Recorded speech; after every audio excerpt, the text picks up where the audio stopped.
సోమవారం VVN gardens Macherla ప్రజాప్రతినిధులు, అధికారులు అందరూ ప్రకృతి వ్యవసాయంపై ఆసక్తి.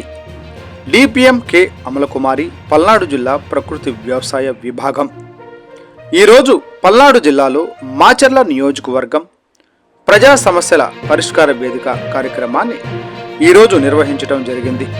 గౌరవ శాసనసభ్యులు జోలకంటి బ్రహ్మానందరెడ్డి క్షుణ్ణంగా అర్జీదారుల అర్జీలను వారు కూడా స్వయంగా పరిశీలించడం జరిగినది.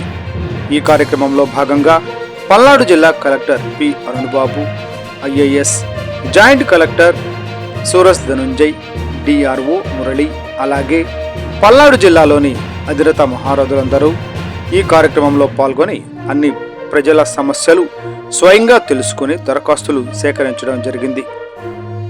ఈరోజు జరిగిన సమావేశం అనంతరం ప్రకృతి వ్యవసాయం చేస్తున్న రైతులు వారి ఉత్పత్తులతో స్టాల్ ఏర్పాటు చేయడం జరిగింది. అలాగే 30 రకాల విత్తనాలు రైతులు తమ పొలాల్లో చల్లుకోవడం వల్ల భూమిలోని కార్బన్ శాతం పెరుగుతుందని తెలియజేయడం జరిగింది. ఈ రోజులు పలు రైతులకు పిఎండిఎస్ కిట్స్ పంపిణీ చేయడం జరిగింది. అలాగే ఇప్పటికే ప్రకృతి వ్యవసాయం చేస్తూ ఉన్న రైతులకు పీజీఎస్ సర్టిఫికెట్ ఇవ్వడం జరిగింది.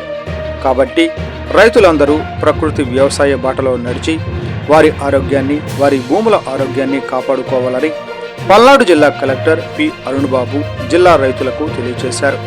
అధికారులు మరియు ప్రజాప్రతినిధులు, రైతులు, జిల్లా వ్యవసాయ అధికారి మురళి మరియు డిపిఎం కె అమలకుమారి, ఎన్ఎఫ్ఏలు మేరీ, ఎంటి వినోద, ప్రకృతి వ్యవసాయ సిబ్బంది అందరూ ఈ కార్యక్రమంలో పాల్గొనడం జరిగింది.